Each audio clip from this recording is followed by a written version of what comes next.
Hello investor, कैसे हैं आप सब। दोस्तों स्टॉक चैलेंज पर एक बार फिर से आप सभी का बहुत बहुत स्वागत है। दोस्तों पेनी शेयर की सीरीज में एक और पेनी शेयर को शामिल कर रहा हूँ। आज एक और पेनी शेयर आपके लिए लेकर के आया हूँ। अगर इसका एक महीने का आप चार्ट देखेंगे यहाँ पर तो आपको 141% के शानदार रिटर्न्स निकाल कर दिखाता होगा, लेकिन एक साल के चार्ट अगर आप देखेंगे एक साल का तो 440% के रिटर्न्स इस कंपनी ने यहाँ पर निकाल के दिए। लेकिन अरे रुको भाई, अभी बिल्कुल आपको ये चार्ट देख करके डायरेक्ट इसमें इन्वेस्ट नहीं कर देना। इसके कुछ फंडामेंटल्स देखने हैं, कंपनी की प्रमोटर्स की होल्डिंग्स देखनी है, कंपनी पर कर्ज कितना है, कंपनी काम क्या करती है, किस तरीके के इसके फाइनेंशियल है, सब डिटेल लेने के बाद ही आपको इसमें इन्वेस्ट कर देना है। सिर्फ और सिर्फ चार्ट देख करके आपको किसी भी कंपनी में इन्वेस्ट नहीं करना है दोस्तों।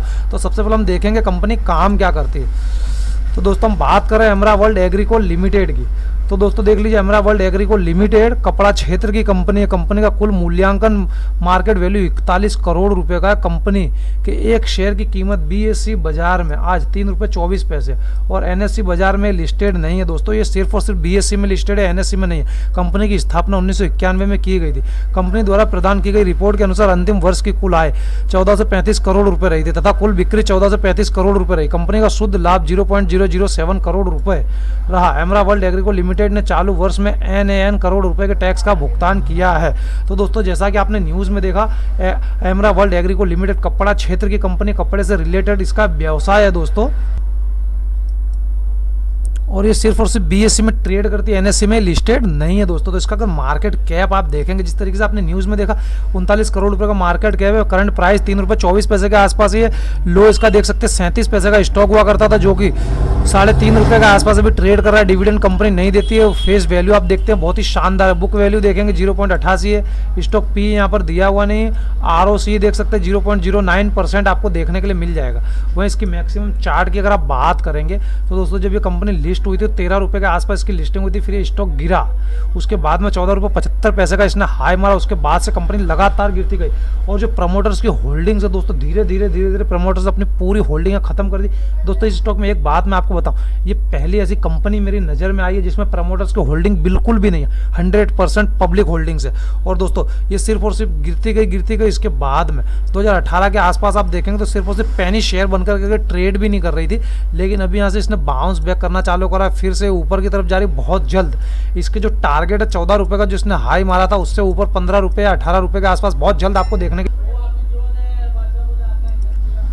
तो इस कंपनी के जो भी फंडामेंटल्स मैं आपको बताना वाला बहुत ही नेगेटिव, बहुत ही खराब है। लेकिन इसके रिटर्न्स की बात करेंगे पिछले 5 साल के अंदर 775% के रिटर्न्स निकाल करके दे दिए।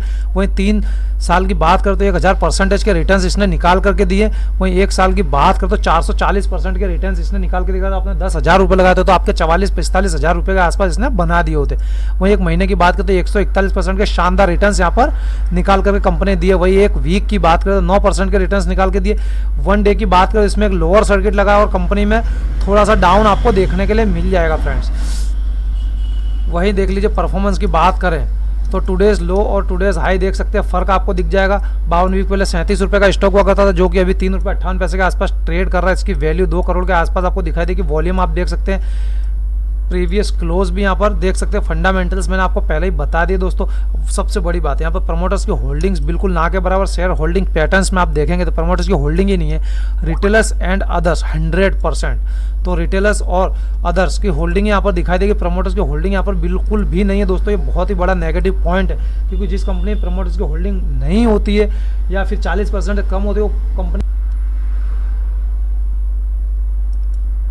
कंपनी के प्रोस और कॉन्स अगर आप देखेंगे तो कंपनी ऑलमोस्ट डेप्थ फ्री है। सभी कर्जा जो था कंपनी का उसने चुका दिया। इसके कॉन्स अगर देखते हैं तो stock is a trading of the 3.68 time is book value. तो बुक वैल्यू से ऊपर स्टॉक काफ़ी बार यहाँ पर जा चुका है और इंटरेस्ट इसने कम दिया। Company has a low returns और 3 साल से लो रिटर्न्स भी अगर बात करें इसके सेल्स की तो शुरू से 2018 से अगर आप देखेंगे कंपनी के सेल्स तो 2018 के बाद से 2019 तक इसके सेल्स काफ़ी अच्छे रहे। बीच में कंपनी ने बिल्कुल, लेकिन यहाँ पे इसके पिछले 2 क्वार्टर अगर आप देखेंगे तो यहाँ पर देख लीजिए इसकी सेल्स में काफ़ी इजाफा आपको देखने के मिल जाता है। वही नेट प्रॉफिट आप देखेंगे तो लगातार माइनस में चला था, बिल्कुल ना के बराबर हो गया। लेकिन 2 क्वार्टर से इसमें फिर से यहाँ पर आपको देखने के लिए मिल जाएगा। अगर इसकी बैलेंस शीट देखी जाए तो इसके रिजर्व आप देखेंगे तो पहले माइनस में हुआ करते थे, लेकिन और यहाँ तक आप देखेंगे तो काफ़ी कम थे, लेकिन यहाँ से थोड़े से बढ़ते हुए दिखाई दे जाएंगे। वहीं पर इसके ऊपर कर्जा, कंपनी के ऊपर पहले काफ़ी कर्ज हुआ करता था, बीच में बिल्कुल डेप्थ फ्री हो गई थी, लेकिन फिर से थोड़ा सा कर्जा हो गया, लेकिन कंपनी ने अपना कर्ज चुका दी, ऑलमोस्ट डेप्थ फ्री है। वो इसके एसेट्स की बात करें, लगातार इसके एसेट्स में आपको गिरावट देखने के लिए मिल सकती है।